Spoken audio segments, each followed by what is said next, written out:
Hello everyone, চলো আজ তোমাদের সাথে শেয়ার করব 25শে ডিসেম্বরের স্পেশাল ব্লগ।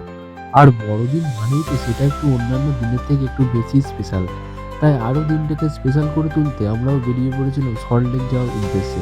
প্রথমেই তো মন জিনিস থেকে কেক কিনে তারপর আমরা যিশু দাদার নাম করে গাড়িতে রওনা দিই। আর আজকে সম্পর্ক চার্চের তরফ থেকে সল্টলেকে আয়োজন করা হয়েছিল যিশু দাদার জন্মদিনের প্রার্থনা সভা। তারপর আমরা পৌঁছে যাই সল্টলেকের EZCC হলে।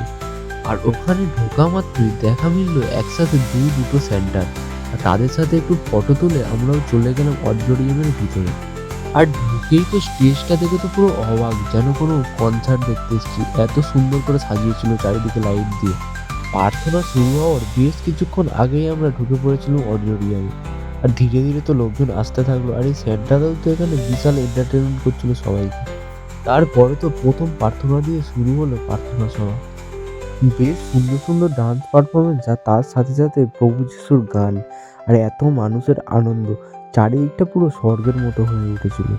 আর এই সব কিছুর সাথে জমিয়ে আনন্দ করার পরে পাস্টার দিলীপ জানার কাছে ঈশ্বরের বাক্য শুনে প্রোগ্রামটি শেষ করি আমরা। প্রোগ্রামের শেষে ওখান থেকে দিয়েছিল fried rice, chilli chicken, vegetable chop আর একটা মিষ্টি। ওইগুলো খেয়ে আমরা ডিরেক্ট বেরিয়ে পড়ি পার্ক স্ট্রিট যাওয়ার উদ্দেশ্যে। চারিদিকে তো এত সুন্দর করে লাইটিং দিয়ে সাজিয়েছিল, সত্যিই দেখতে খুব সুন্দর লাগছিল। এত মানুষ ভিড় করে সেই লাইটিং দেখতে চলে এসেছিল, আর আমিও চলে গিয়েছিলাম ভিড় বাড়াতে। আর লাইটের মধ্যে দিয়ে হাঁটতে তো সত্যিই খুব সুন্দর লাগছিল। আর সব কিছু মিলিয়ে তো 2025-এর 25শে ডিসেম্বরটা বেশ স্পেশাল হয়ে উঠেছিল আমার কাছে। তো চলো আবার দেখা হচ্ছে নতুন কোনো ভিডিওতে, টাটা।